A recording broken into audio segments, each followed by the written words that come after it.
Welcome to the Veterinary Marketing Podcast, where it's all about how to attract, engage, and retain clients using digital marketing to your veterinary practice. My name is Brandon Brashears. Thank you so much for taking the time to listen. Today's episode is 236, and we have Cheyanne from HeyCheyanne.com.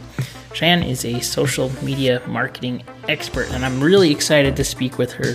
We get into all sorts of really cool topics. Before we begin, just a few things. First, if you haven't done so already, please be sure to subscribe in iTunes, Spotify, or wherever you get your podcast from.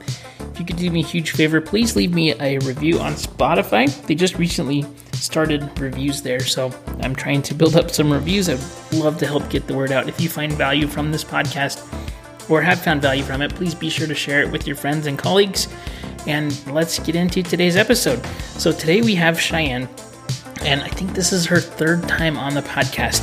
She is definitely a social media marketing expert when it comes to helping your practice not only find the right kinds of marketing to do, but help you to establish your goals and really help your social media strategy get to the point where you're going to be meeting the goals that you have.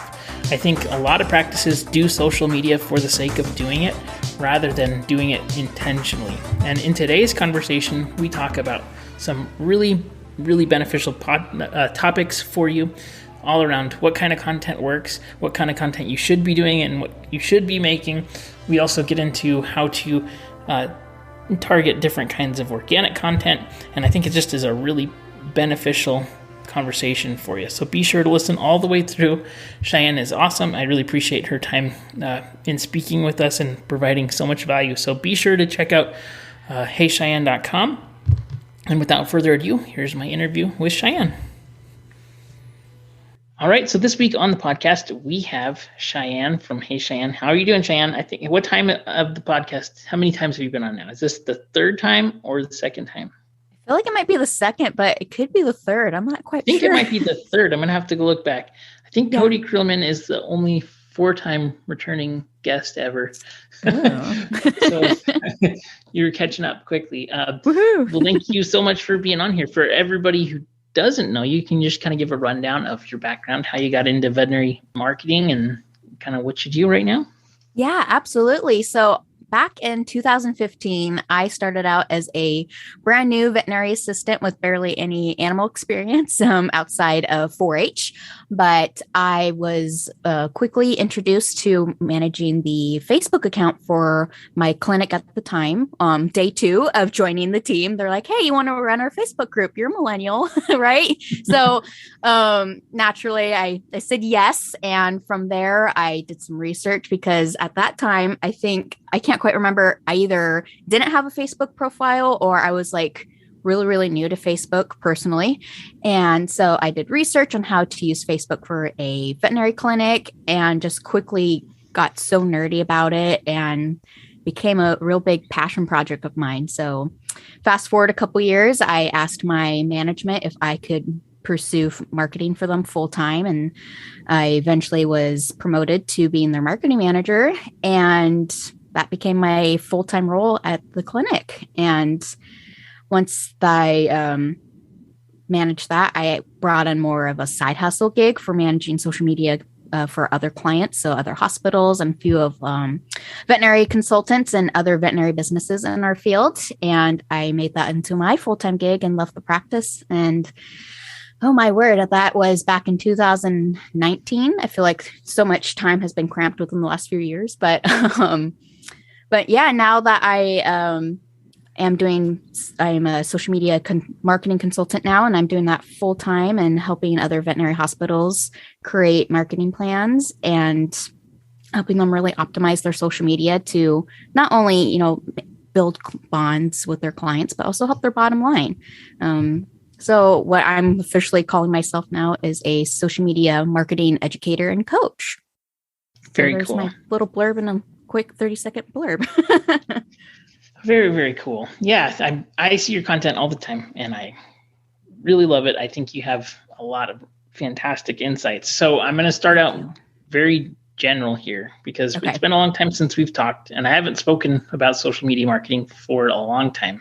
I am going to ask you, what is the state of social media marketing for veterinary hospitals right now? I'd like to hear your general take on social overall? What do you think? Is it saturated? Is it boring? Is it where is it going in your opinion? Where are we and where are we going? Oh my, that's kind of a loaded question, but I guess I would say,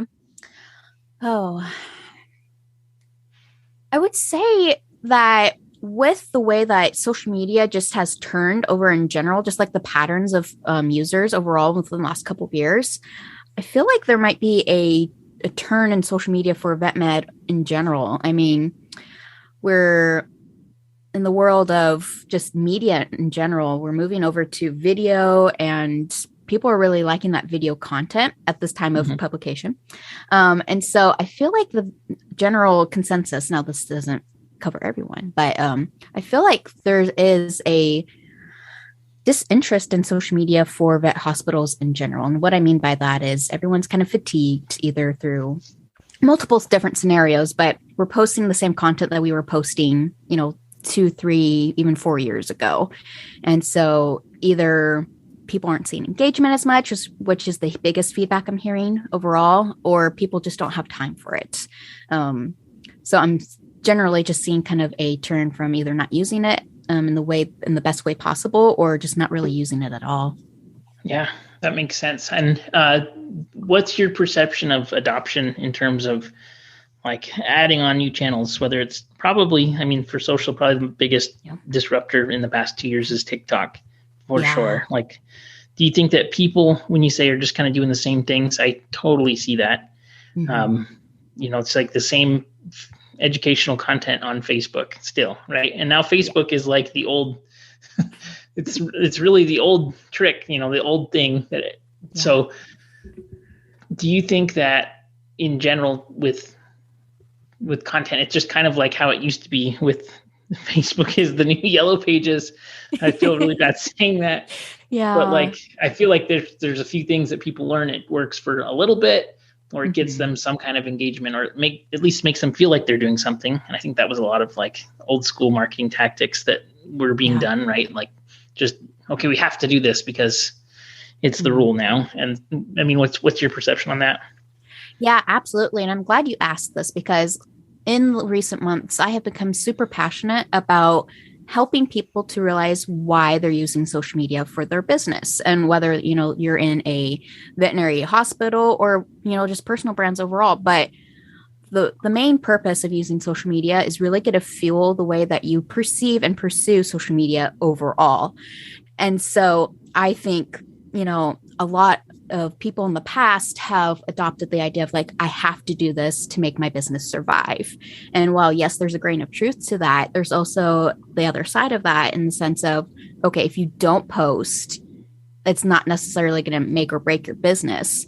But really what I'm seeing social media as a more of a way for people to build that bond with their clients, because we only see, if we're very lucky, to see our clients once a year for their pets annuals. And regardless of, them being able to get in within a certain amount of time for an appointment, people in the past, I'll say, haven't been super eager to come in and see the vet, just for, routine care. And so really using social media to build that bond and trust with clients, I have seen do so much, or it has provided so much beneficial results for businesses overall, or clinics overall. And so I say that because, Facebook has a lot of great value for a lot of clinics, depending on the demographics, of course. But I think it's definitely worth investigating to see, okay, depending on how or why you want to use social media, it might be worth for you investigating, using Instagram more or TikTok more. But it really depends on going back to like the core reason why you're using social media. Is it because you're wanting to amplify your team's culture and your personality and really draw more people in, not just, clients, but future employees? Or is it really for you to build more awareness on education or community? And depending on that, really plays to which platform you're going to use. Definitely. That makes a lot of sense. So I think that's really, really good, because I think it depends on completely what kind of content you're going to be creating based on your objectives, and then placement of that is huge. And I think too, for practices that are extremely busy, and that's a lot of them right now, that those kind of like this point of social is for us to keep in touch the whole 364 days that we're not seeing the client, and make sure that they're not going elsewhere and providing value to those people. Yeah. So I think with that, in general, do you think, I guess, what's your best kind of take on helping people to set those kind of goals and figure out what they want? I guess that's probably kind of separating like the things that they think they have to do from how do we get them to actually see what they need to do? And I guess that place starts with identifying the client. So how do you kind of start with that? Yeah. And again, it's really figuring out why you want to do social media and then determining the simplest way for me. I'm all about like making everything as simple so that you can be as efficient as possible.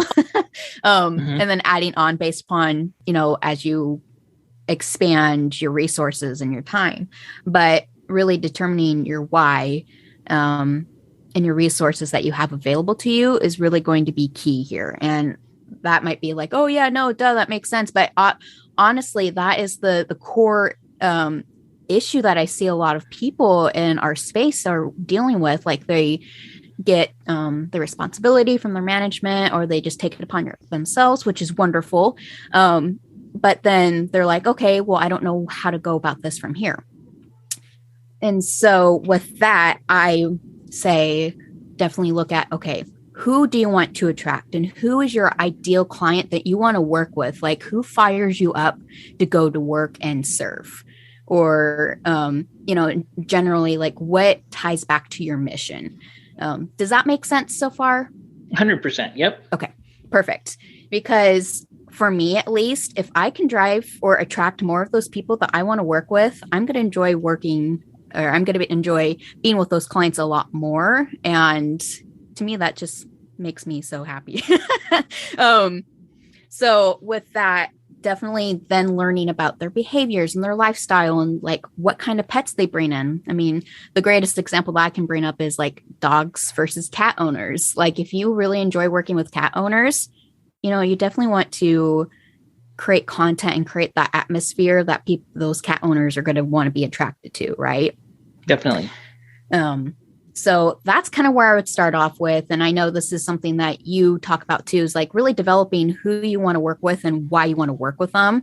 And then being able to pick apart, okay, what do they like? What social media platforms do they like? And really just kind of going from there. Yeah, I think that's one of the biggest things that if people can get is what does the audience actually want, right? And I think there's a lot of things about content creation where people talk about, or people create content that they kind of just want to make rather than what's the content that's working for this niche audience that you're targeting. And that's actually, I've been working on a project that's not related to I'm not going to mention what the channel is or anything, because I don't want to mess up the algorithms that are targeting the right audiences, because I'm getting the right kind of growth. But I've really started to deep dive into content creation from an organic standpoint. For something completely unrelated. It's super interesting because you're trying to just help the algorithms see what basically the audience wants to see, this niche group of audience. I think that's really why TikTok has been so popular, is that my theory is that because it wasn't set up around basically the connections that you have. It was rather set up around the niche audiences. And so it's why it's so addictive, right? You get on there and then it's like, constantly only content that you're interested in, not like catching up with everybody from high school, right? And then you're afraid to post content because you're afraid that your neighbors are going to see it or whatever, right? But there's like a weird level of, you're anonymous to some extent because there's just these weird groups of, like, I always get like Legos, 3D printing, Lord of the Rings, Star Wars, right? And it's like, it's super interesting how that works. And I think there's like a super unique opportunity, especially with TikTok as far as organic goes. But I think if you take that approach for all the other channels, I think that would have some serious potential growth for your brand or your business for sure. What do you think about that? Yeah, 100%. And that is really where I'm more gravitating towards. And it's kind of funny it's coming back full circle in the way of like social media and how it's grown and developed.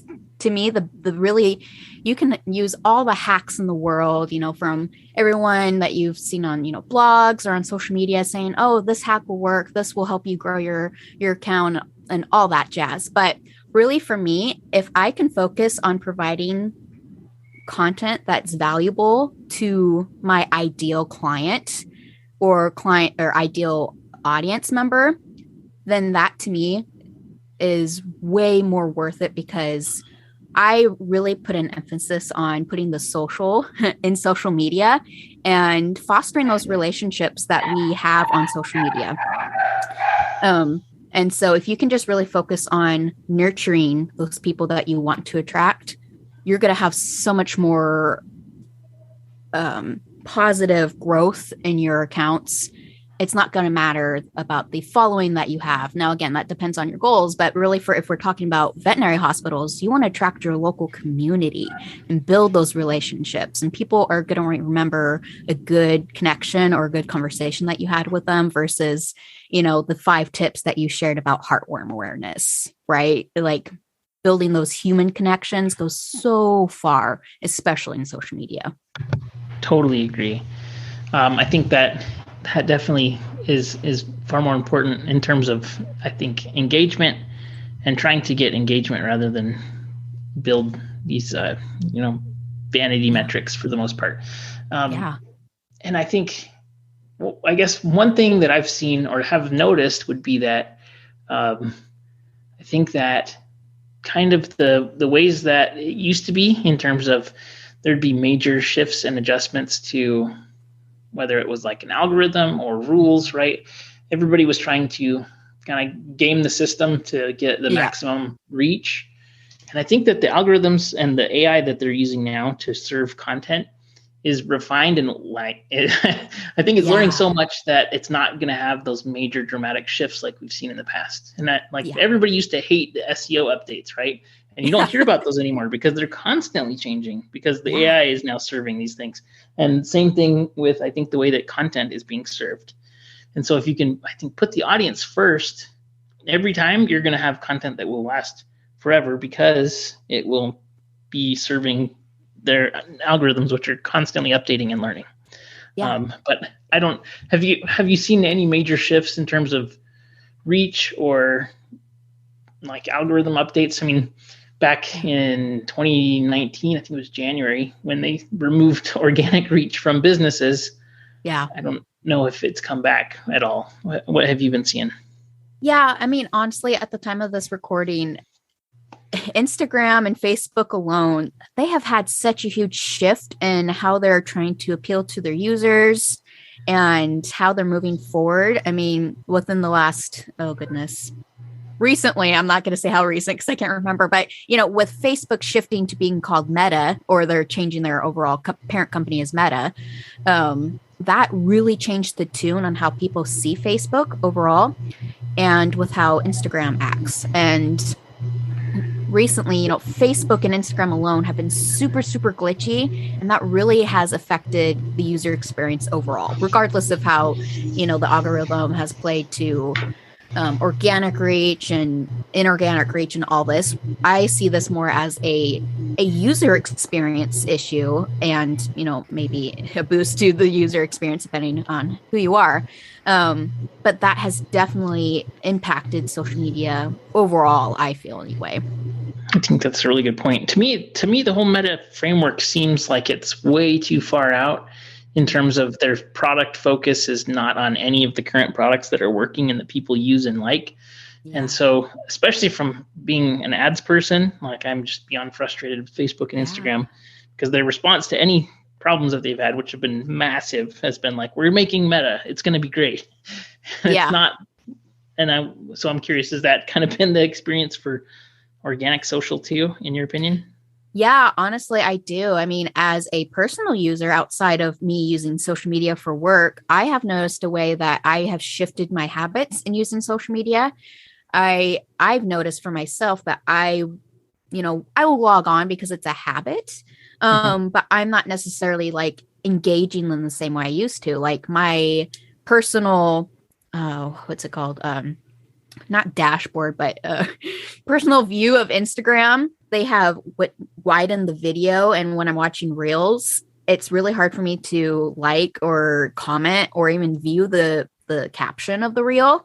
And it's hard for me to really engage because it's like, okay, I don't know where to go. And of course, it's new, it's different, but it's more of a challenge for me to figure out. And I'm not really wanting to go the extra effort, as lazy as that sounds, to really engage with that post if it's not something that's, really firing me up, or if I'm seeing the same trend like that's happening on Instagram right now. I'll see the same trend again and again, and I get fatigued.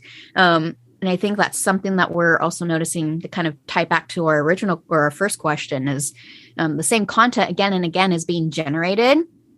And I don't know about you, Brandon, but I'm kind of getting fatigued of watching the same thing again and again, or seeing the same type of content again and again. It's really interesting that you mentioned that. I'm sure it will change at some point, but like when you go to a reel, the next suggested video is typically the same like sound or same trend over and over again, not like a variety of pretty engaging stuff. I think TikTok has them beat when it comes to that video format for sure. But yeah, absolutely. I think the trouble with that is that you don't have the same local targeting that you would have, with Instagram. I think I'm sure there's, local algorithm data being fed into this TikTok, but I'm sure it's more difficult I've seen a few actually clients of mine that run veterinary accounts that have massive followings, but I highly doubt that there's kind of any benefit for their personal practice. Probably that'd be my guess, but I don't know. Yeah, makes sense. So it seems like though that I think especially with the way that TikTok has kind of risen up, video content that's shot on phones is just like lower production quality possibly is a lot more accepted and kind of widely distributed. Yes. Do you think that things are easier to make now in general, or what's your opinion on that? Yeah, absolutely. And this is one of the more positive things I've seen in recent light of like social media overall is that people aren't expecting a super polished, super high production value. And I think that has to do with a couple of things. And first being, everyone's using their phone or a tablet, and that has naturally a higher grade camera and processing on the phones and tablets. And so you're naturally going to get a better quality of media that you produce there. But a lot of the social media apps have great editing softwares now, or ways for you to improve the quality of your content. And so overall, the long story short here is that the aesthetics aren't as important as they used to be nowadays, just naturally because of the quality of our media and materials has gone up in quality. Very cool. I think that's a good thing for sure. And I do see quite a bit of creators in the veterinary space that are doing really good. I mean, making sure and jumping on trends and doing really a pretty awesome job on kind of representing the veterinary industry. Yeah. Which is cool. I guess kind of just, I don't want to be respectful of your time, but what do you think is the kind of most important and impactful thing that people can do when it comes to social media right now, based on the ecosystem that there is right now, plus kind of moving forward for the next little bit? I know things change a lot, but what do you think is kind of most important right now? Yeah, I for sure really establishing your reason why for using social media. And I know I keep saying that, but it's so key for you to either figure out what you're doing for the month, what your focus is going to be, whether that's, if you're going to focus on education, let that be your focus for the month. But on a more broad view or a broad level, definitely talk with your management if you're the one managing your social media for your management, or if you are the manager or the practice owner managing your social media, really just figure out what your core reason for using social media. and what you want to accomplish with social media. So one example is if you want to really build your brand awareness, if you're a newer clinic, really starting up and just starting a name for yourself, really focus on building those community ties and getting your name out there and seeing, okay, how often do I want to really dedicate to making content and really being present? Because the more content that you can create in the ecosystem of social media now, the more that you can create, the more chances you have of being present and being seen. I know one myth in the past was if you post a couple of times during the day, those posts will compete with each other. And I don't believe that anymore. With how saturated the news feeds are and the way the algorithms work, definitely post as much as you are able to. And I'm not saying that you should post, 5 times a day or, posting 20 times a week. Do what works for you, but be sure that you're coming at it with intention. And what I mean by that is really make a schedule, see how you can plan out, make it simple for you, batch your content ahead of time and schedule it out. That's probably my second tip, is really try to plan as much as you can. And that doesn't have to be you being like, okay, on this day, I'm doing this and this day I'm doing this and have it all mapped out and strategic. It can just be like, okay, I'm going to post 3 times this week on Facebook and, 6 times on Instagram, for example. Don't take that as, you have to do that. But for sure, just saying, okay, this is when I'm going to post. And then come up with ideas based upon why you're doing social media and tie it all back. Yeah, definitely makes sense. So if people, I know that you have a new membership coming up that you're relaunching and you have all kinds of cool things. Can you tell us about that a little bit and how people can get in touch with you? Yeah, absolutely. So to find out more about my membership, which is called Vet Social Hub, you can go to my website at heycheyanne.com and you can navigate over to the Vet Social tab there. But basically what's included in that, by the way, and what's that all about? So everybody else too. Yes, absolutely. So at this moment, what the Vet Social Hub is, it's a content support membership where I provide you with a library of Canva templates that are all vet related topics, and they're totally customizable. Currently, I have over 600 Canva templates available, adding new templates each month for you to have access to. And I have a proposed posting schedule that utilizes all of those templates so that you can be more efficient with your content creation and really have a good plan for the month. That's so cool.